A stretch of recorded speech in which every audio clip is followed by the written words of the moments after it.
Hello guys, and welcome back to KA Reviews, your home for the latest and greatest tech reviews. I am your host, Aiden Papier, and today we're going to be looking at the Samsung Gear S in 2020. Let's see how it holds up.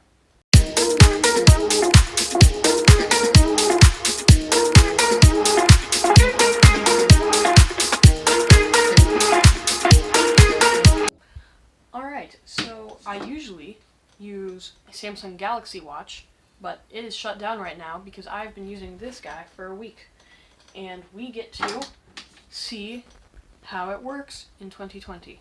So what I've noticed is that it is an extremely capable device. It never slowed down, never lagged, but one thing that I just can't get over is that all the apps for it are absolutely awful. I'm not over-exaggerating. There are very few good apps for it. The only good ones are designed by Samsung. So, what you have to do is go to the Essentials page, and all of those are Samsung apps.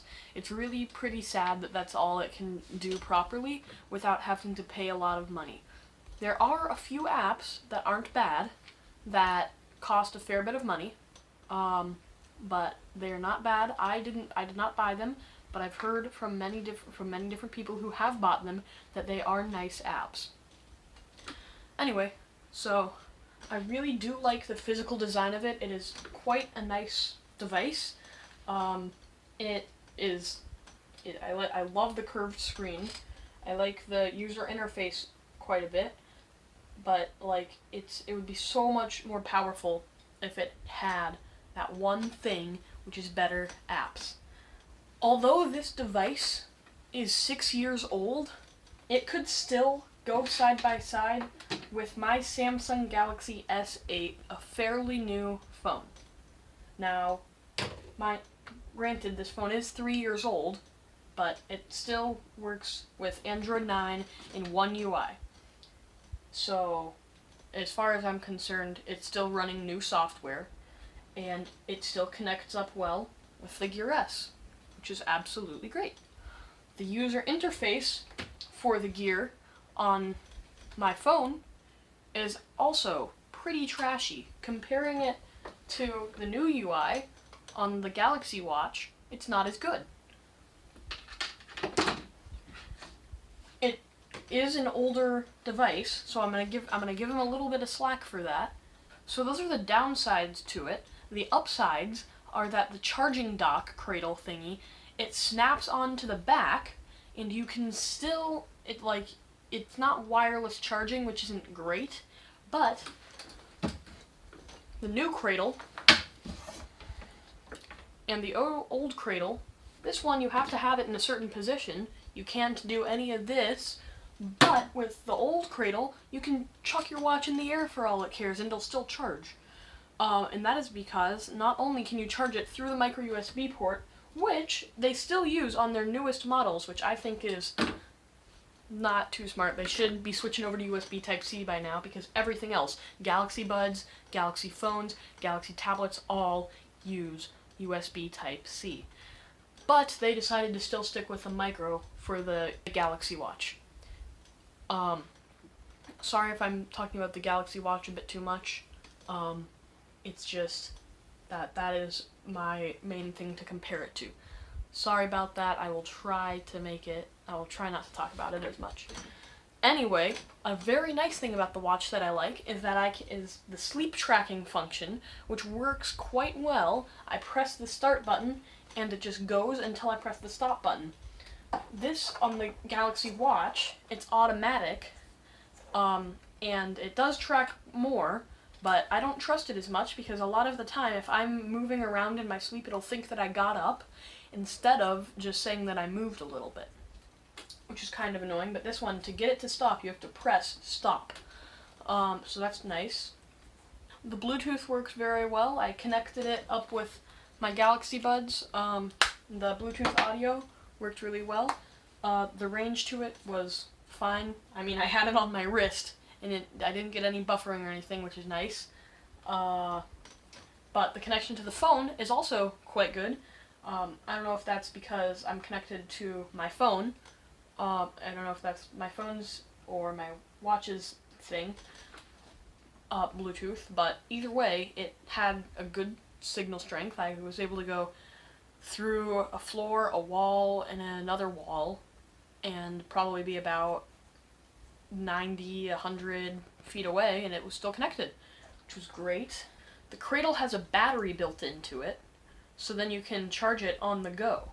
So, for example, what I like to do is I start my sleep tracker, and then I pop it on here, and when I walk the dog, I will put the watch on the charger and just drop it in my pocket. It still counts my steps, and it still charges.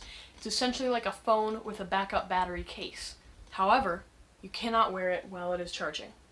I've tried, it is clunky and uncomfortable, and I would not recommend it.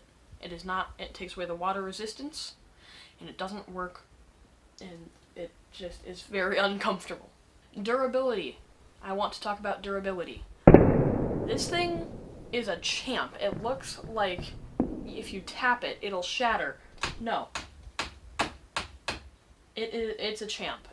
I've been walking by and it hits the corner of my desk all the time, and like it's amazing. There isn't a scratch on the screen. I don't know how they do it or what they put on there.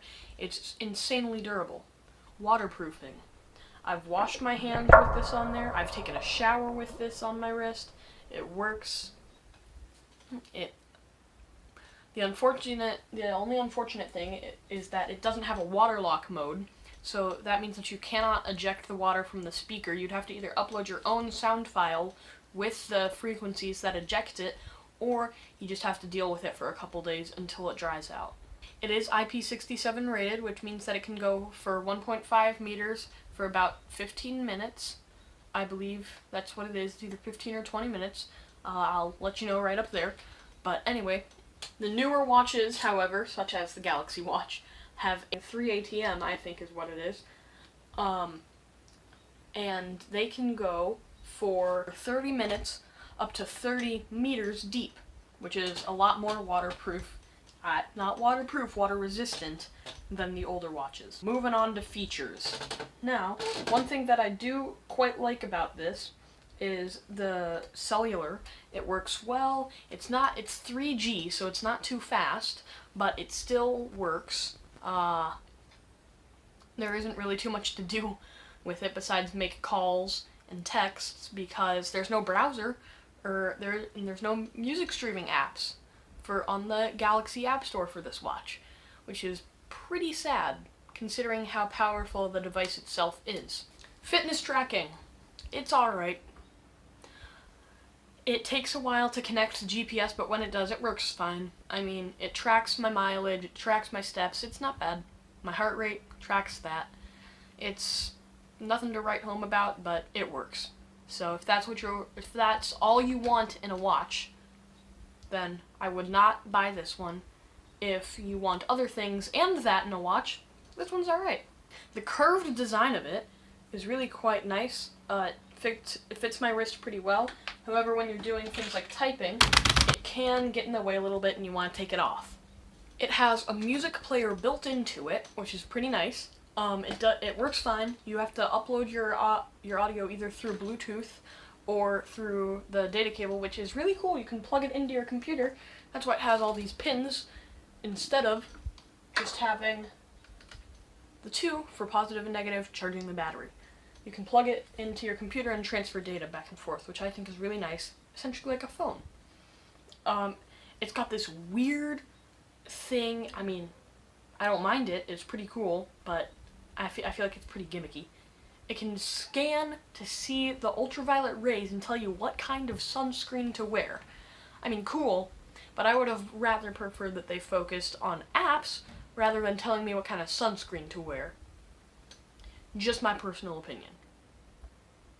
Alright, ladies and gentlemen, thank you for watching this video on the review of the Samsung Gear S. Hope to see you back here soon. Have a nice day. High five.